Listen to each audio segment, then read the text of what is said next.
It's my great pleasure to introduce you to Professor Leith Mullings, actually another distinguished professor. You guys have had several distinguished professors up here. This time a distinguished professor in cultural anthropology. She has a variety of areas of interest that include globalization, urbanism, medical anthropology, health, feminism, critical race theory, gender, social movements. She got her PhD at the University of Chicago. She's just finished, is it 3-year stint, as president of the American Anthropological Association. She's gotten awards from the Society for the Anthropology of North America, Distinguished Author Award. She's gotten grants from the NSF, National Science Foundation, and from the Center for Disease Control. She's written several books. I put here the first one, and I think the last one. Oh gosh, this is terrible. I can't read my own handwriting. 1984, Identity and Change in Urban Ghana. That's not the right name. And then 2009, New Social Movements in the African Diaspora, Challenges. Oh, this is really embarrassing. Gosh. In the global age? No. I know, but yeah, well, age, you can't read your own handwriting or remember anything. So, and also she wrote a book co-authored with Manning Marable, Freedom, the Photographic History. At least I got that one right. So it's my pleasure. I know you're looking forward, as I am, to hearing Dr. Mullings. We're at the point where we've moved from looking at civil rights, particularly just for blacks. We've moved into looking at women's rights, gay rights. She's going to kind of pull it all together for us with a focus on women and black women. And so I'm going to hand it over to her before I mess it up any further. So let's put our hands together for Dr. Mullings.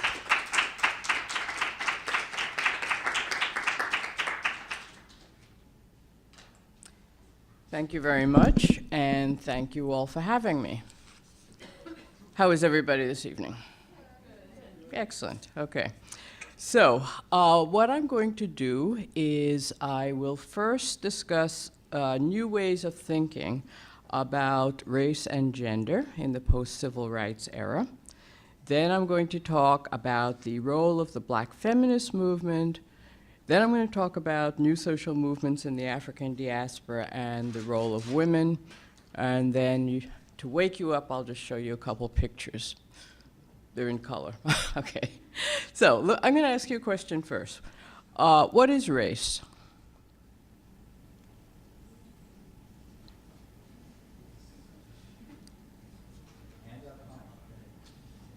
Yes. Skin color. Okay, skin color. Okay, we have ethnicity, we have skin color. Somebody said nationality. What else? Isn't it like a group of people that would be all put together to one as one? Okay. Under one category. Okay, she says a population of people that are grouped together. Yeah. Could be people that share a cultural background. People that share a cultural background. Anybody else? Ethnic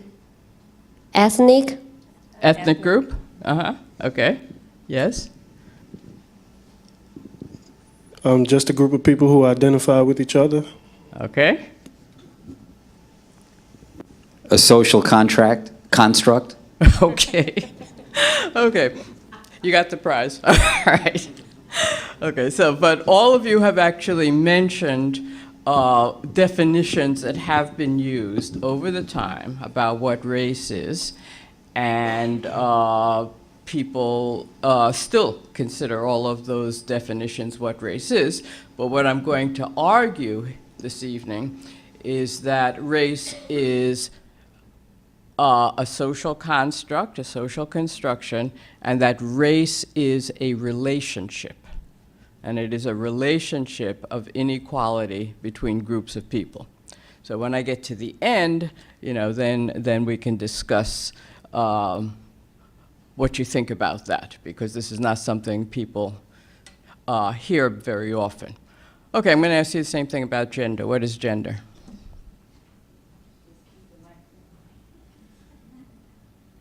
It's, I guess it would be what you feel you are from inside. You could be a female but feel like a male. So oh, sorry. You could be a female, but if you feel like a male, it's what you feel you are. So your gender would be male or female according to what you feel on the inside, to me at least. Okay, male or female, okay. Somebody had a hand up back here. The difference of the sexes? Okay, and what is the difference of the sexes? The male and the female. The difference between male and the female. Okay, and what are the differences between male and female? The Genitalia, what else? I believe it's also another social construct of identification amongst humanity for the sake of like belonging to a certain. It's not necessarily a sex because you don't have to be anatomically structured. So it's more like a group of masculinity or femininity. Okay, you got the prize. That's another relationship. So I'm not going to talk about that as much in terms of defining gender, but you'll be able to see the relationship between the way I'm going to define race and the way I define gender. That it is a set of categories that we place on people. And we place them on people in particular historical circumstances and for particular reasons. But then there are consequences of putting those categories on people. Okay, so currently then, at least in anthropology, if not in the general public, we really think about race and gender in very different ways than we thought about it, say, 3 or 4 decades ago. So initially, race was understood to be a biological fact. Race was something you had, and it was biological. And it was understood that we could see different races. Sometimes people said there were 5 races. Sometimes people said there were 3 races. They would call them sometimes Caucasian, Oriental, and Negroid. There are all kinds of terms, but that there were these groups, and these groups was something that biologically existed. And not only that, and of course the important point about making these categories is that these categories were seen to exist in a hierarchical relationship. In other words, some races were smarter than others, some races were more civilized than others, and you can imagine how the categories went, usually with European-type people at the top. This was called so-called scientific racism. And the reason we called it so-called scientific racism was because it was actually developed in schools of anthropology, unfortunately. That's kind of how physical anthropologists got its start. Physical anthropology is not my favorite branch of anthropology. There's several branches. But physical anthropology actually got its start in a way by studying and nurturing the concept of race, that there are these differences among people, and that they can be grouped into 3 to 5 groups, that they can be put on a scale of civilization hierarchically, and that what race a person fell into determined all kinds of things.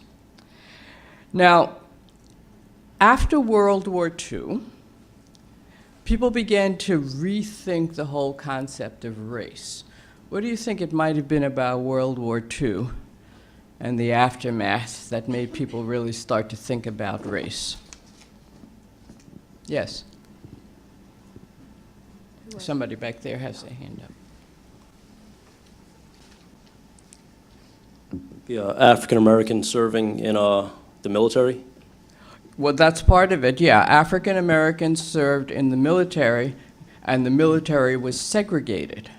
So people were going over to fight for democracy to Europe, but they were in segregated units. So I remember my uncle was being shipped out from the South, and it was his last night in the United States, but because there was segregation and white people were not allowed to eat, and black people were not allowed to eat in the same places as white people, his unit couldn't get anything to eat. So his captain had to go out and buy food for the whole unit and bring it back to their barracks so that they could have dinner before they went to Europe to die for democracy. So needless to say, you know, people started thinking about that, okay? Now, and remember, the armed forces were not desegregated until Truman, okay? What else happened with World War II? Yes?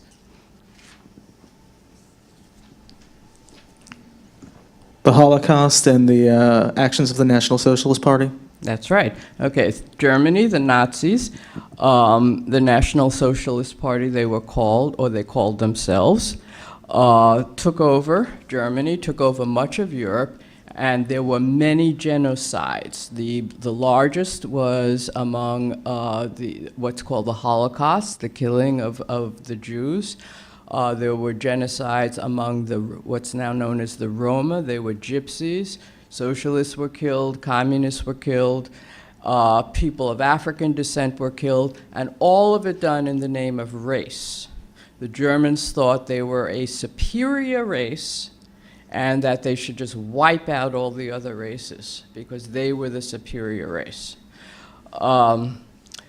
If you're unfamiliar with World War II, I don't blame you, but I would urge you to look it up. My daughter, who is now a sociologist and teaches at Gutman Community College, she's been waiting for your John Jay building, but I understand you're going to keep it. But she went to public school in New York, and she went to one of these magnet schools, which was a kind of progressive school.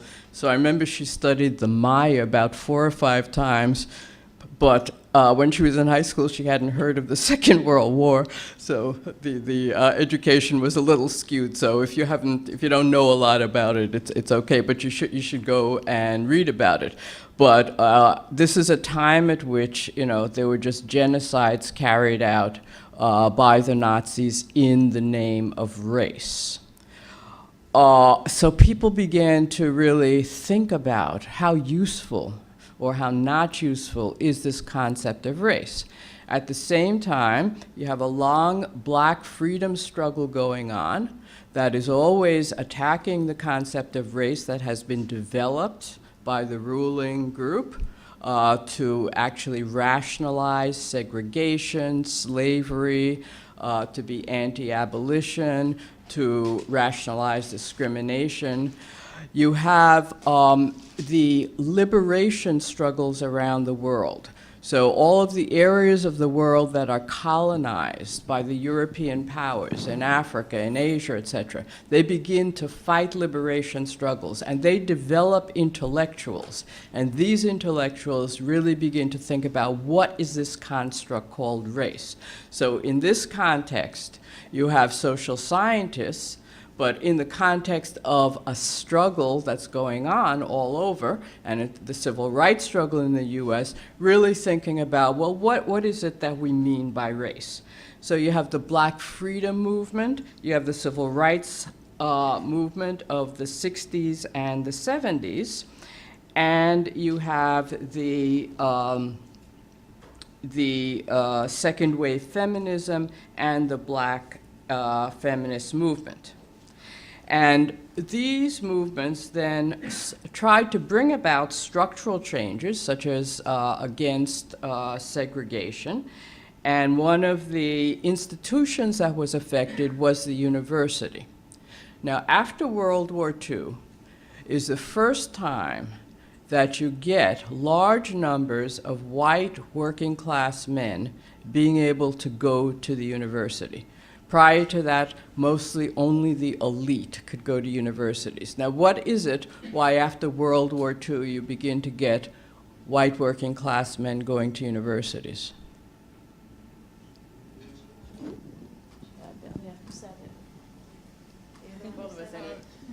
The GI Bill. Right, okay, GI Bill is really important. And the GI Bill pays their way through college. But now, all kinds of people were GIs. Why is it only white working class men?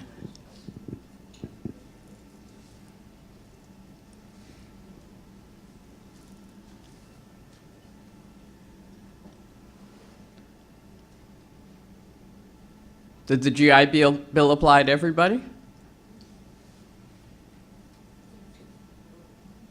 Okay, well, the GI Bill actually technically applied to all GIs. The GI Bill was fantastic. You could get your way paid through college, and you could also get a mortgage to buy a house. But the only people who could get into colleges were white men, and the only people who could get mortgages were white. To a great extent. There are, of course, exceptions. But because there was so much segregation in the states, white working class men were able to take advantage of the GI Bill and get into colleges, and white families were able to purchase homes. And homes are really the major form of wealth for most Americans. And black GIs were not able to do this, one, because they were not allowed to get into most colleges, and two, because of all the redlining and all the stuff you know about with segregation, they were not able to buy homes. So there's a very good book, there are a couple of very good books, but one is by a political scientist named Ira Katz Nelson, and it's called When Affirmative Action Was White. And that's about how the GI Bill helped to produce a white middle class. And there's another book by an anthropologist by the name of Karen Brodkin, which is entitled How the Jews Became White. And that's a story of how racial transformation took place. The Jews were originally not considered white, neither were the Irish, but in the context of these kinds of changes, people become white. All right, so now we're coming then to the point of what is race, and why do we say race is a social construction? As people began to understand this, they began to rethink race. So, when you think about human beings are different in all kinds of ways, right? Just look around at all of you, right? People have different kind of hair. People have different eye color. They have different kinds of noses. They have different skin color. They have thumbs that may be flat. They have earwax that may be waxy or may be dry. They have different blood types. They have many, many differences. And what we consider race in this country is that out of all the differences that human beings have, although they are much more the same than different, as we know now from DNA, out of all the differences that human beings have, we picked one. What did we pick? Skin color. And we said skin color is going to be the one difference that we pick out of all the differences by which we are going to categorize people and determine their life chances. Now think about it. Let's think, for example, suppose we decided to categorize people by blood type. Suppose people wore their blood types on their forehead. Now that makes a lot more sense because blood types are important. O, for example, is the universal giver. So if you're blood type O like I am, you can give blood to anybody. If you're blood type B, you can receive blood from anybody. There are about 5 major blood types. So if people wore their blood types on their forehead, and we divided up people by blood type, which is one human difference, now just think about what your difference, who you might be associated with, how you might look at people differently. So the question is, why did we pick skin color? So what we find as we go back and think about it historically is that over time, it didn't always exist, but at a certain point, particularly with transatlantic slavery and the enslavement of Africans, skin color became a way in which to distinguish people because you could use that to enslave them.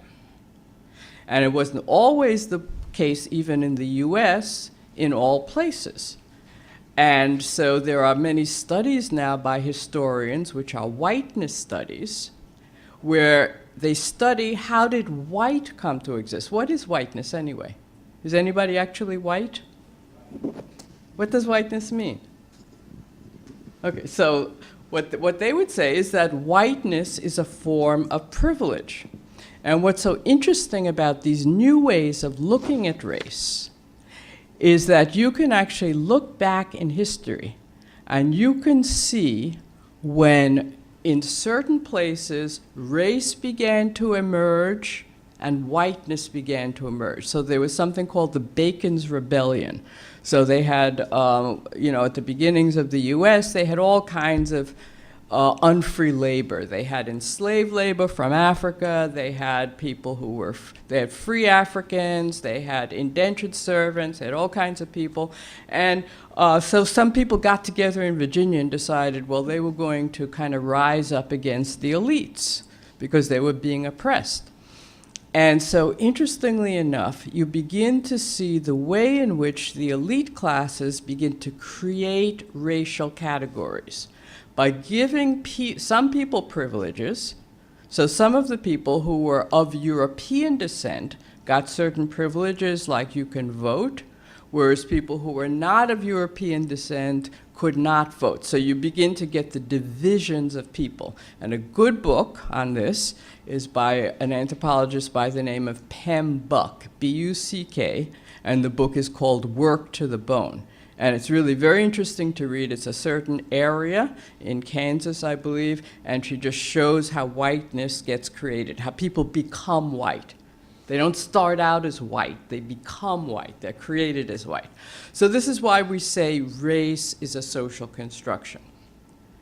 Now at this point you might want to ask me something, or a lot of things. What would you like to ask me? Yes. I don't know if it's relevant to this, but when we read the Bible goes back. It was written by people that would call human as a whole race, like the race of humans. Mm-hmm. So it doesn't make a lot of sense to me that they would take the word race that would put everybody under it, and it would just break it down to the race of the Asians or the Europeans. Yeah, no, that came much later. So the human race, people have, generally, you're right, talked about the human race. In the Old Testament, there are different tribes. And so the Old Testament is about the tribe of the Jews, right? And then you can begin to read about the other people and whatnot. But in the Old Testament, people are described sometimes by phenotype or by all kinds of differences, like a Song of Solomon and the Queen of Sheba, and the Queen of Sheba is from Africa, and it says something like, "You are black but comely." So you find really very different notions of difference, that people describe difference, but what they're not doing is not putting people into these categories and saying these are categories of race, and based on these categories of race, this is what you're able to do and this is what you're not able to do. So actually the Bible is quite interesting in that way. So now, isn't anybody going to say to me, well, you can say that all you want, but I can look around and I can tell you who's white and who's black. Okay, who's thinking that? Okay, the guy in the Yankee cap wants to say something.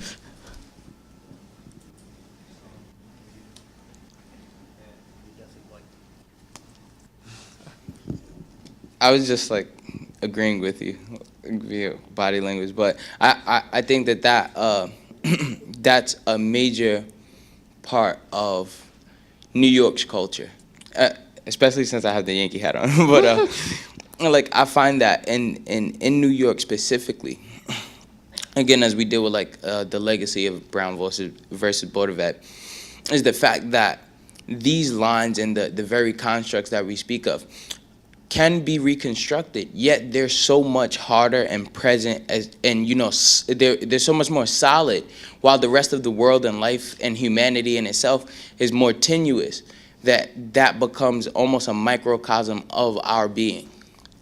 Right. Okay, so the important point there is that we are saying race is not real. Race is not a biological fact. Race is a social construction. However, racism is real.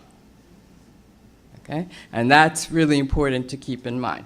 So, okay, so to continue. So after the 60s and the 70s and post Brown versus the Board of Education, you begin to get many more people of color coming into the university. And as people of color come into the university, they challenge the general curriculum and the production of knowledge. They challenge what is knowledge? What is it that we are saying is true and not true?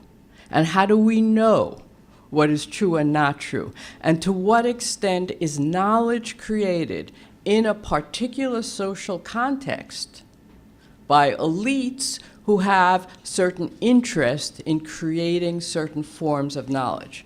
And so that's the critique that race becomes subjected to. And so what happens is that we begin to understand that, as I said, race as a notion is created in certain contexts, and we can understand.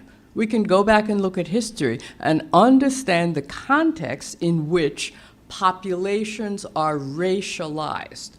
So, as I said, humans are characterized by many small differences, and why do we pick one difference and categorize people, and that difference then goes on to affect their life chances, because racism is real.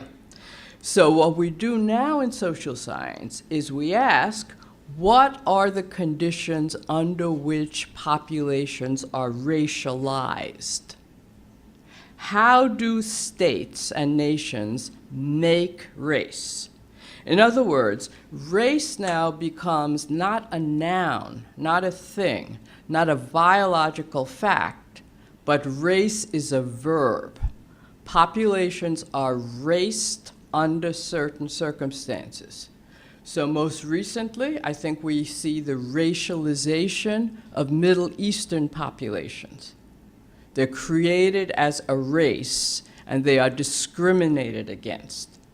So as history changes and different circumstances pertain, different populations are raced or unraced. So the Jews used to be considered a race. They're now considered white.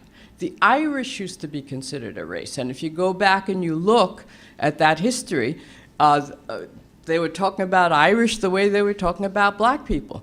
But how did they stop becoming, when did they become white? A book by David Rodiger, a historian, talks about, Ignatieff actually wrote the book called How the Irish Become White, although Rodiger also talks about it.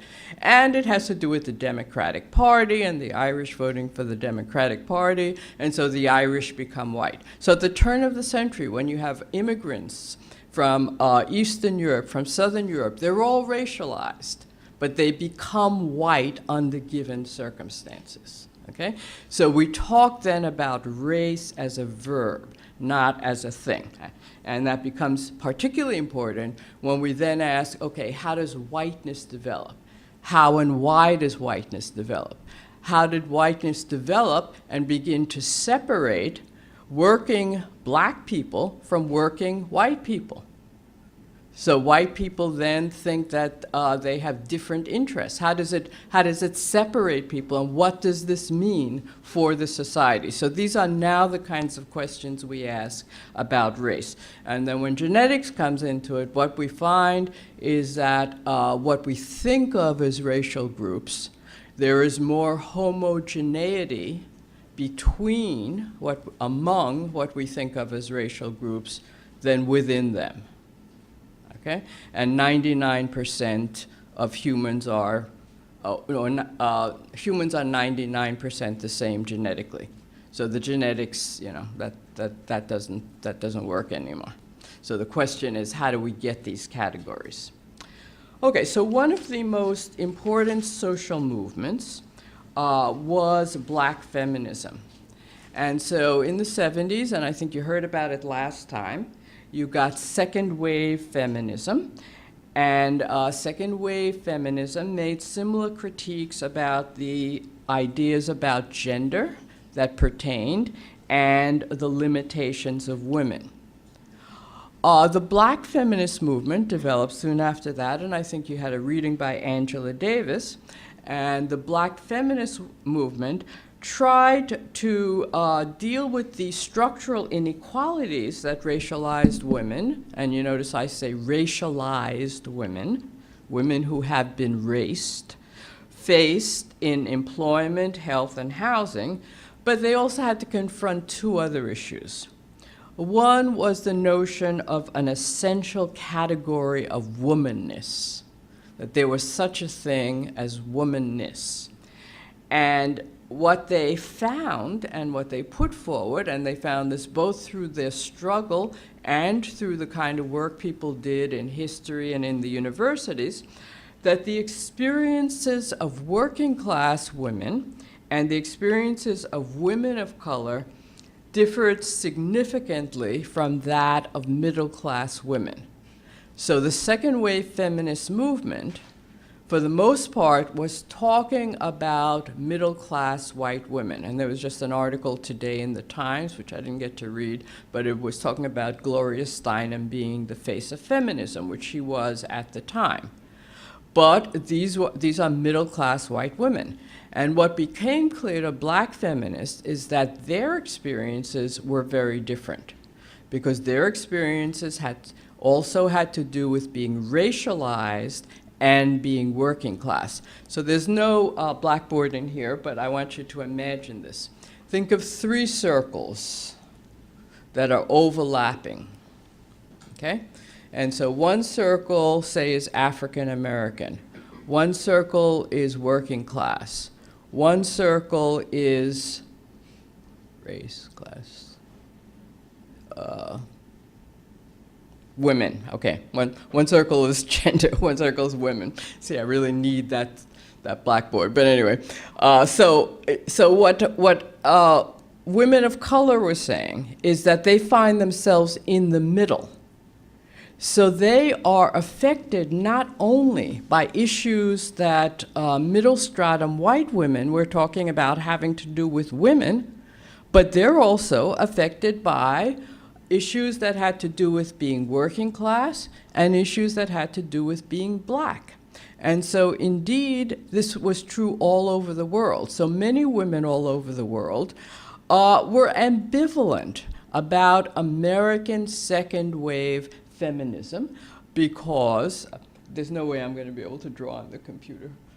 No, I was going to Okay. see if I could put Okay, but thank you. Because, in fact, they're also dealing with the issue of race and racism. They're also dealing with issues of nationality. So that, for example, if you compare the experiences of, say, Black women and middle stratum white women, one of the things second wave feminism was about was that women were not in the workforce, that women had been relegated to the suburbs. Now, as we did research and we thought about it, Black women have always worked. Black women were never relegated to the home.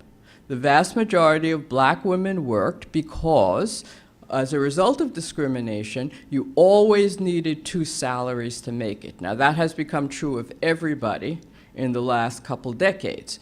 But throughout history, for African Americans, you generally needed 2 salaries to make it. So they were not, so their issues around feminism were not issues of, I've been relegated to the home and the suburbs. The issues were, I'm working at home, I'm working outside the home, and I'm doing community work. I have a triple day. So what Black feminism did was to really bring in issues of race and class to talk about the ways in which women had different experiences. This was also true for women around the world. Women around the world who felt, for example, that they were oppressed by colonial, that their countries were oppressed by colonial European powers, said, you know, yeah, there may be issues of gender, but then there are also issues of nationality, the issues that my whole nationality is being oppressed through colonialism.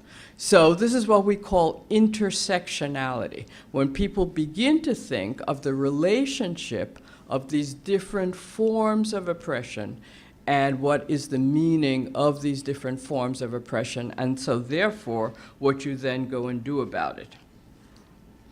So then, where we come to is then we need to look at these interlocking variables of race, class, and gender, and how do they affect somebody's life? How do they affect somebody's ability to purchase a car, to purchase a home, health, and employment? Does anybody know about any of the studies about purchasing a car or purchasing or getting a mortgage by sociologists? Okay, so sociologists have done these studies where they send out pairs of people. And I don't know how they ever got it past an institutional review board. You can never get that past an institutional review board, but they have nonetheless done it. But so what they do, for example, is they will take a car dealer. They'll send out a white man, a black man, a white woman, and a black woman. And they will have exactly the same information, credit status, etc. And what they found was that there were significant differences in how much each category was forced to pay for the same car. So the white man paid the least, the white woman paid the next to the least, the black man paid the next to the most, and the black woman paid the most. They did the same thing with housing and getting mortgage, sending out pairs of people with exactly the same setup. So the issue was to understand how these variables of discrimination actually work and affect people's lives.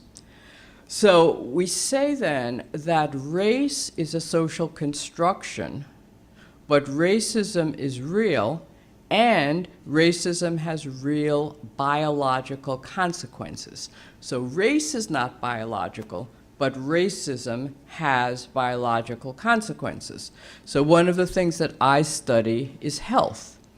And what we find is that class and race will affect somebody's health. And just recently, last week, I read a study by Harold Freeman on black women and cancer. And it used to be white women get cancer at greater rates than black women for some reason. However, black women die from cancer at greater rates. And so he put together a whole study in Harlem about why this was so. And at first they thought, and it was, at first the case that because they didn't have access to medical care. So he set up an experiment where black women got access to medical care, access to early screening, etc., but they were still dying at greater rates. And so what he found doing a study was that the reason this was the case was that the doctors were not giving them the same options that they were giving to the white patients. And they say it's not that the doctors are racist, and the doctors are not consciously racist, but the doctors have in their minds that these women who are black will not be able to understand complicated medical directions and various things to do. And so what they have demonstrated, and they have demonstrated this across the board with many diseases now, is that doctors unconsciously treat people who look different in different ways. and of course this applies to gender as well in interesting ways, and that this can explain some of the health disparities that we see among different people. So again, race is not biological, but racism has biological consequences. So these are the new ways that we're thinking about it. Now,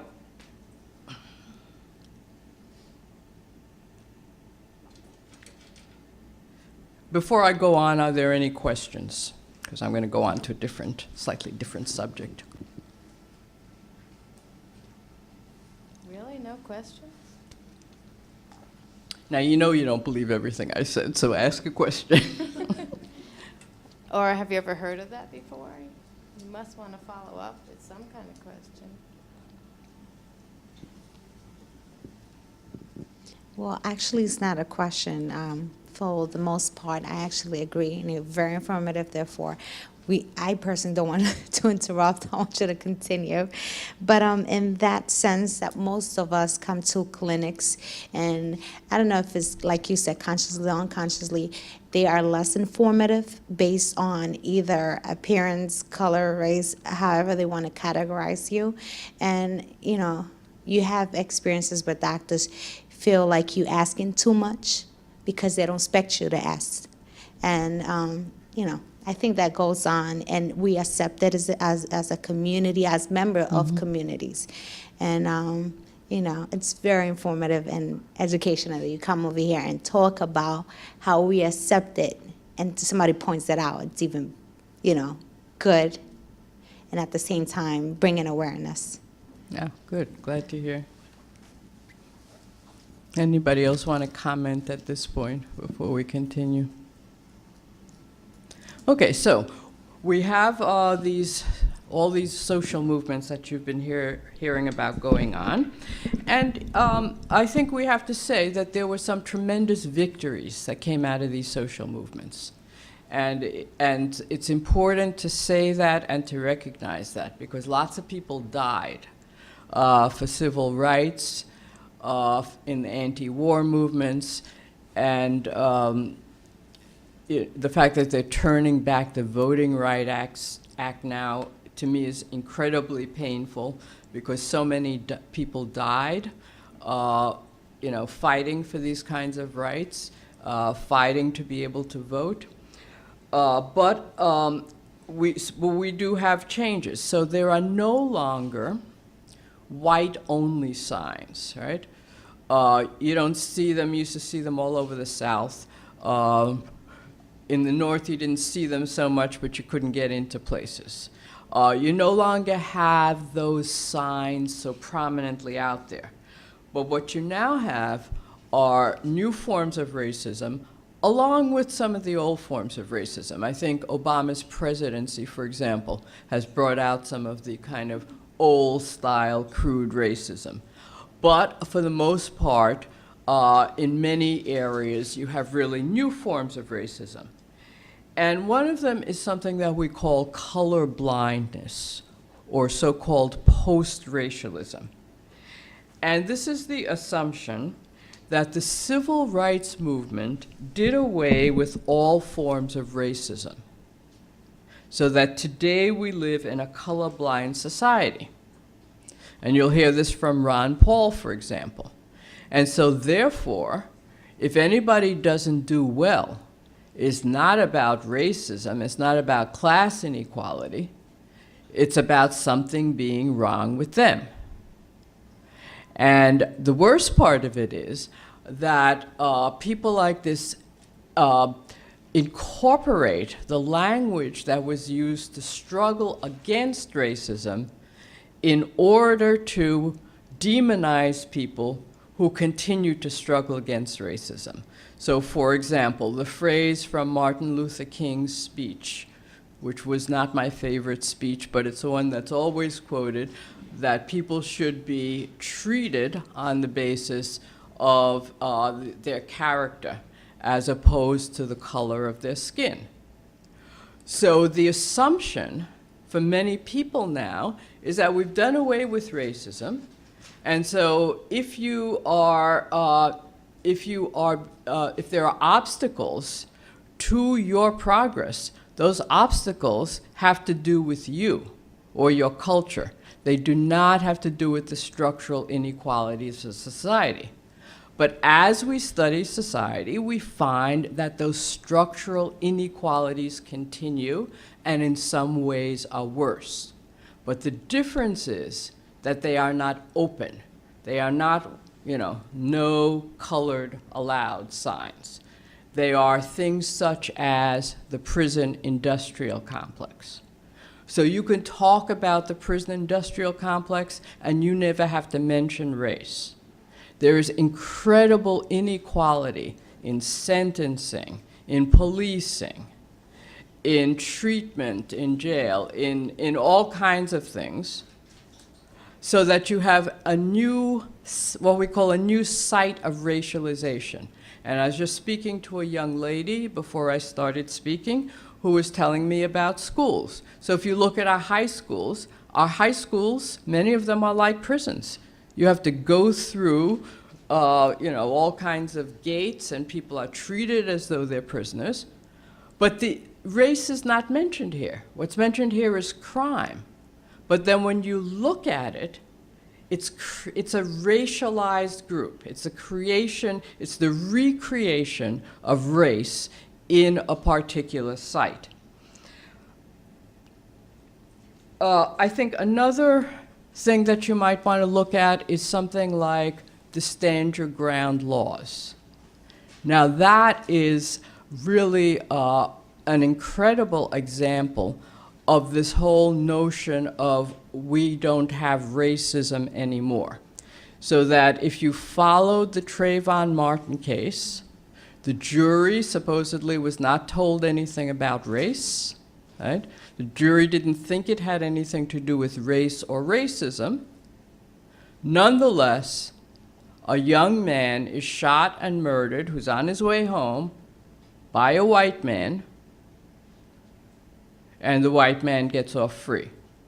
So this is now a new form of racism that is racism without mentioning the term race, and in fact denying that race has anything to do with it. But I understand about 29 teenagers of color, the vast majority of them teenagers of color, have been murdered with these stand your ground laws, okay? Or if you play your music too loud or whatever, okay? So these are the new forms of racism. They don't mention race. Okay, so let me get to the good news before I end. The good news is that there are really now many new international collective movements against racism.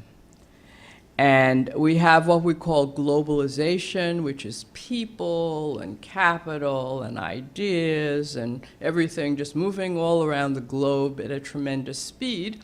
And that has brought about problems for a lot of people. It has dispossessed people. But on the other hand, it has also brought people together. And people communicate with each other. And people have learned to understand each other's problems and have begun to see that people have similar issues in different places around the world. So there are new international collective movements against racism in which black women are playing leading roles. So these new social movements are actually successors to international projects, such as Marcus Garvey's United Negro Improvement Association in the 1920s, which had millions of people at its height and existed all over the world, or W.E.B. Du Bois' Pan-African Congresses from 1919 to 1945. There were all these international movements where people in different countries were working for the same thing. Some Latin American countries, for example, have had a long history of resistance by people of African descent and indigenous people. However, generally in Latin America and the Caribbean, you have very different frameworks of race than you have in the United States. in very few countries in Latin America and the Caribbean did you have the kind of one-drop rule that you had in the States, right? So that if you had a drop of black blood, you were black.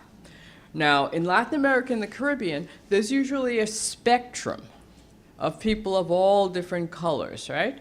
And in fact, Brazil used to refer to itself as a racial democracy because people were not segregated either legally or in the same way they were in the United States. However, if you look at the statistics, what you do in fact find is that people of African descent are disproportionately much poorer, and people of European descent are disproportionately richer. And with the countries that have indigenous people, similarly with the indigenous people. So people began to start thinking about race in a different way. So one of the good things about the racial categories that you have in the United States is that you're locked into that racial category. But that racial category became, in the United States, a space for resistance. So it became a space in which people resisted the way in which they were racialized. So that's why you have such a long history of a freedom struggle among black people in the United States. In many Latin American countries, it did not develop in that way, possibly because there was, in fact, so much more flexibility with respect to color and the way in which people are categorized. Many people in the same family, some were white, there were many different colors, etc. But it was still the case that the hierarchy existed such that whiteness was considered to be best, and indigenousness was considered to be at the lowest end, and African descent also. Now, in 2010, the UN held a conference, and it was the UN conference against racism, xenophobia, and other forms of discrimination. And this was a huge conference, and people came from all over the world to Durban, South Africa, to this conference. And it was fantastic. I was there. And so there were African-descended people from all over Latin America, from North America, from Canada.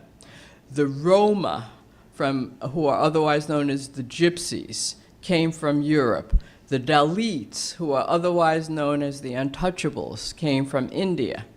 And they developed this concept of global apartheid, which doesn't have to do with phenotype, but has to do with north-south, global north-south discrimination based on how you are racialized or where you are in a given place.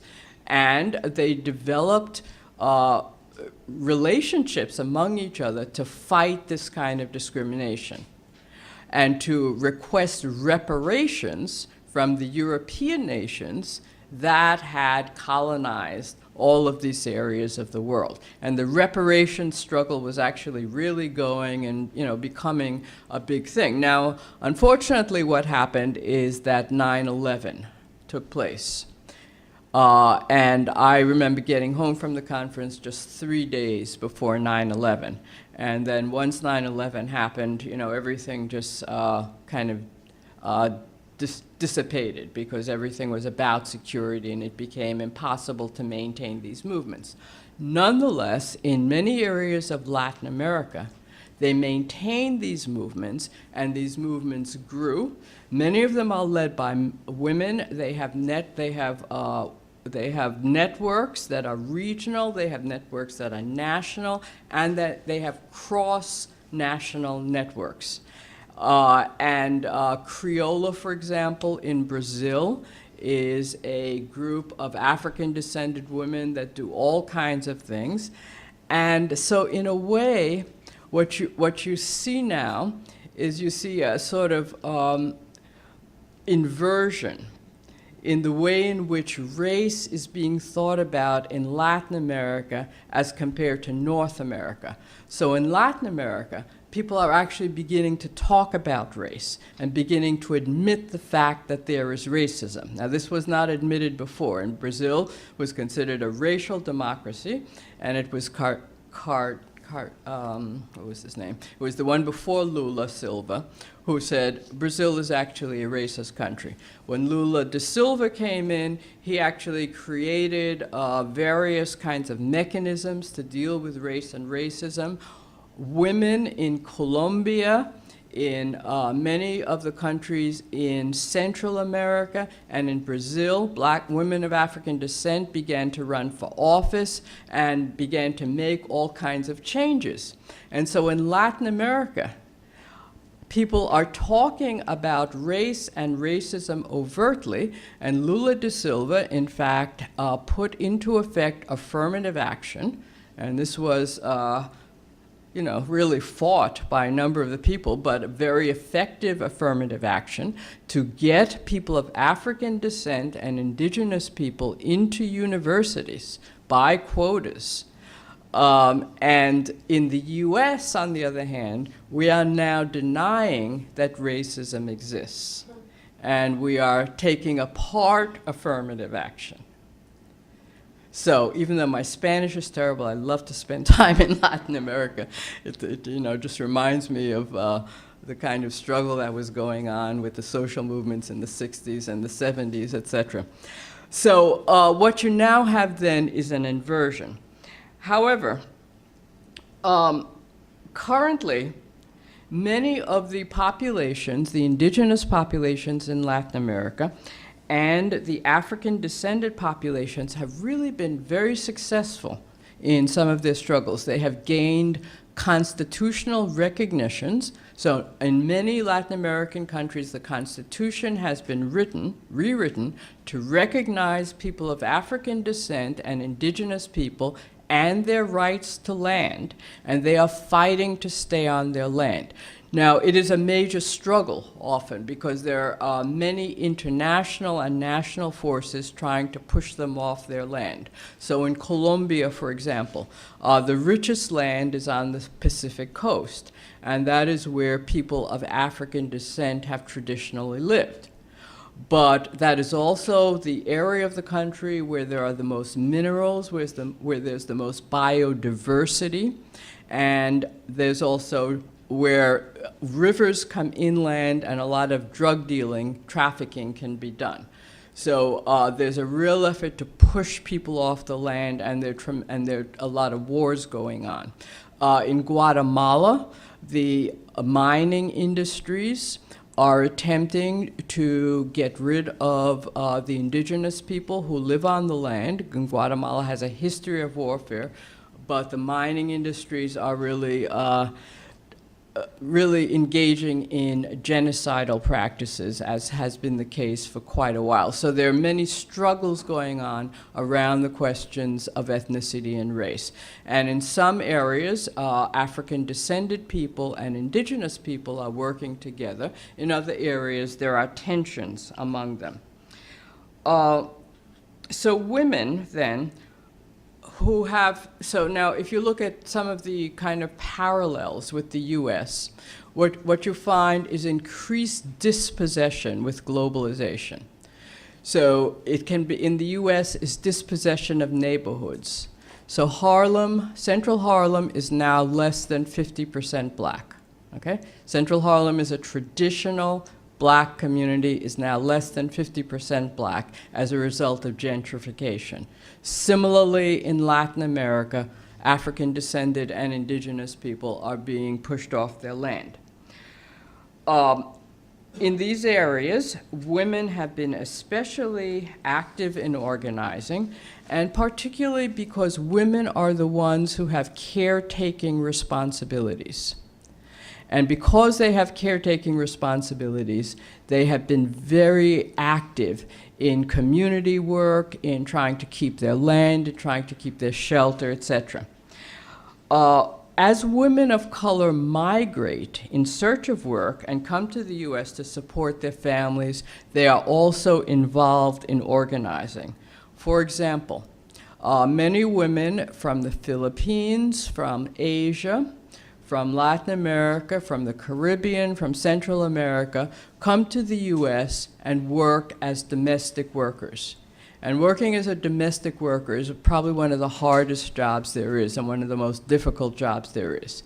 However, in New York State, they have now formed an organization called the Domestic Workers Union. Now, this is a major, major thing, because domestic workers, as you know, are scattered. They're not all on a shop floor in a factory or something. They're all over the place. And they have been able to overcome the obstacles of isolation to form a domestic workers union, and they had a domestic workers Bill of Rights pushed through the New York State Senate a couple of years ago. Now remember that historically, domestic workers have been black women. Domestic workers now are women of color, but often immigrant women. They were left out of all of the legislation that you got with the New Deal. There was a deal made with the South, and so domestic workers were not included in workers' rights, as neither were the black farmers. Right? And this was the way they got things like Social Security passed, that it didn't have to apply to these groups. So now they have a union and they are organizing nationally. So that's a very good thing. Finally, I'd say that black women have been tremendously active in contesting the international, and it is international, prison industrial complex. All over the world, there has been a tremendous and precipitous rise in incarceration of people of color. And there is a book by a sociologist by the name of Julia Sudbury. It's called International Lockdown or something like that, and she points out that as conditions get worse all over the world, you have people increasingly incarcerated for crimes of survival, and that in fact U.S. prisons, U.S. private prisons are moving all over the world to help set up prisons in different countries. What has happened now in the U.S., of course, is that people have realized that it is way too expensive to maintain the level of incarceration at the level that they have been maintaining it. And so you begin to have now openings. The Rockefeller drug laws, people have worked against that for a long time, critical resistance. That is hopefully on its way out, but in the meantime, people have been unjustly incarcerated for many years. And as they come out, the question is going to be how we deal with their rights, because in New York State, for example, there's a long list of jobs that people who are formerly incarcerated cannot hold, including being a barber, for example. Right? Housing is almost impossible to get. So these are the issues that we face, and these are the issues that people are involved with. But I have to say that we're now having some successes, and so we should be cheered by this. And I think with our new mayor, for example, you'll see some changes, I hope. I don't know about the police commissioner, but we hope we'll see some changes. And I think we're seeing changes with respect to the whole issue of this incarceration that could not be maintained. The U.S. incarcerated more people than any other country in the world. So let me show you some cheerful pictures so that you can see what some of these people look like that I'm talking about.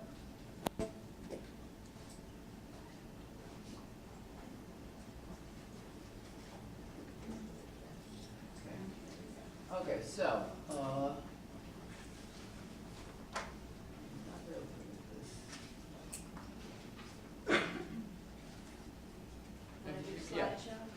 yeah, I'll slideshow, that's how you do it, okay.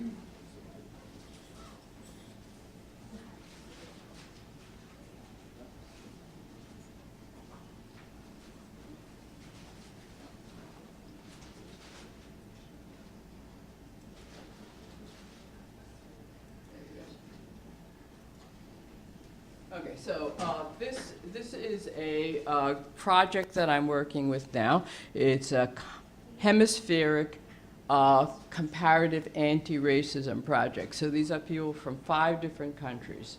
And what happened is that if you think about it, you know, Obama was elected president. Evo Morales, who is indigenous, was elected as the first indigenous president ever in Latin America, in Bolivia. But at the same time that Obama is elected president and Evo Morales is elected president, you really have a precipitous rise in racist incidents and violence. And so the Southern Poverty Law Center, for example, says that it has risen to an incredible level. In Bolivia, you had this incident called the Sucre incident, where indigenous people were who had come to see their president, Evo Morales, speak, were beaten and incarcerated and made to kneel down and apologize for the fact that Evo Morales was president. So as a result of this, we formed these anti-racist networks in 5 different countries. And so these are some of the people who are in this network, and you see that they are both of indigenous descent, they're white, they're of African descent, and what we hope to do is to really do some studies of comparative racism and the strategies used against racism and see what works cross-hemispherically.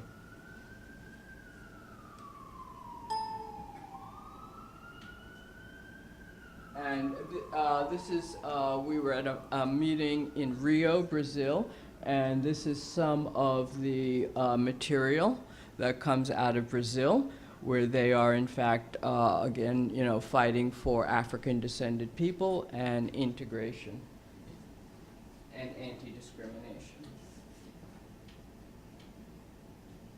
Okay, I love this graffiti. This was also in Rio. And so you see that it's a graffiti of Martin Luther King, and it's really a symbol of the unity of struggles cross-hemispherically.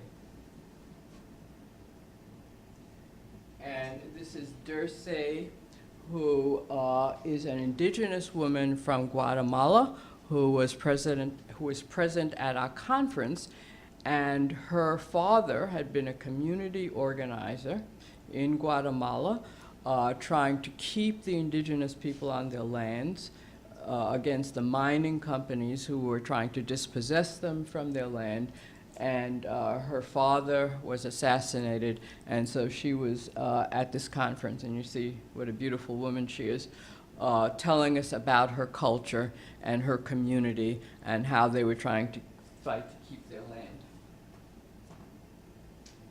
And so finally, this is Criolla, which is a Brazilian black women's organization, and they are attending a conference at the same time we were having our conference. In fact, they hosted our conference. So I guess all this is to say that there's a lot of work to do, but there are a lot of people that are very active in doing it. So I'm actually feeling that this is a positive time in history when we're able to cross national boundaries and cross ethnic boundaries to actually create the kind of world that we want to see.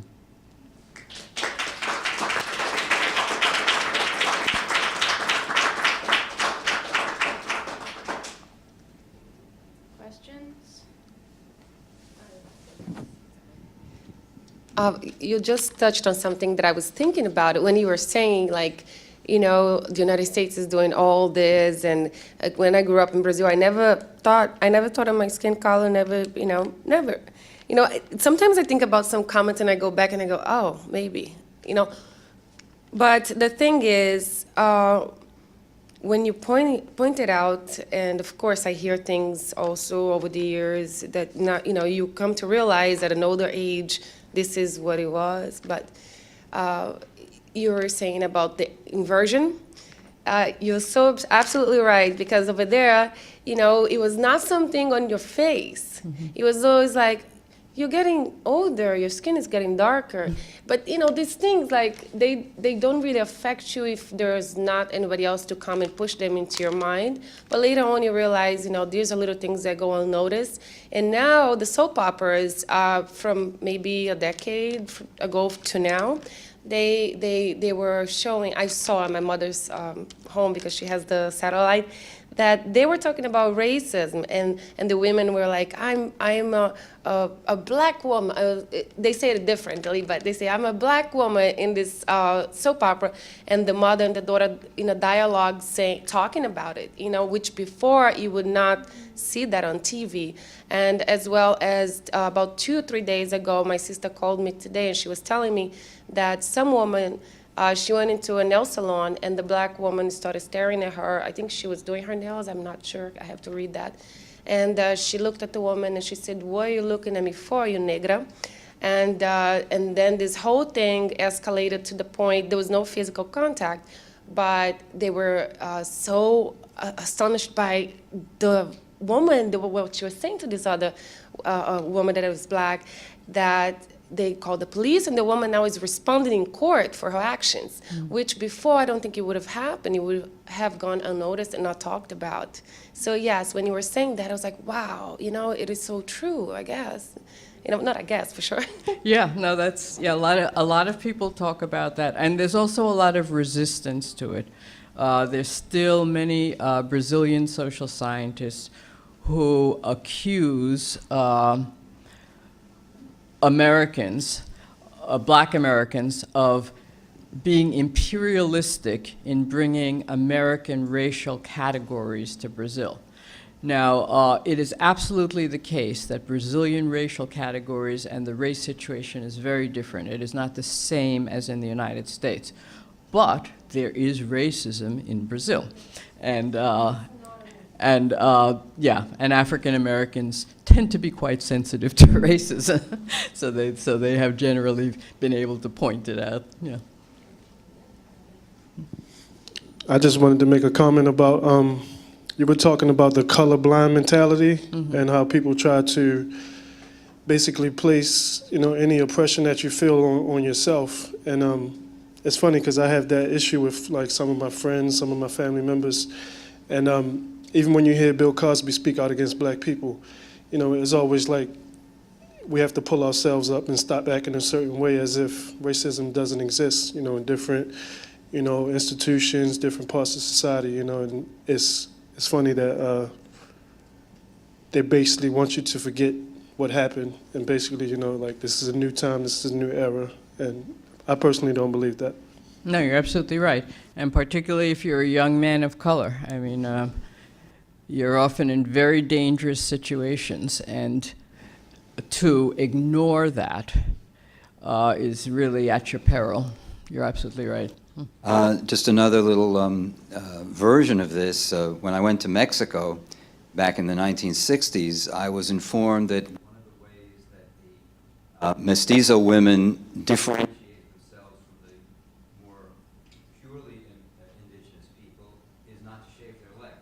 Because the indigenous population didn't have hairy legs, and so this was a way of saying, I'm a mestizo, Right. I'm not an Indian. Right. And that was what I was told down in Mexico. Yeah, and so as the indigenous people are really organizing, and I think 2 decades ago or so was the decade of the indigenous people, and they organized across the world, really, in the U.S., in Latin America, in Canada, to really demand indigenous rights in conjunction with the United Nations. And so they have been able to, based on UN law, the US doesn't pay much attention to, say, the Declaration of Human Rights and all of the declarations that come out of the UN. But many other countries, people in many other countries are able to organize around these things and make claims based on some of the declarations of the UN. We have time for one last question. Okay.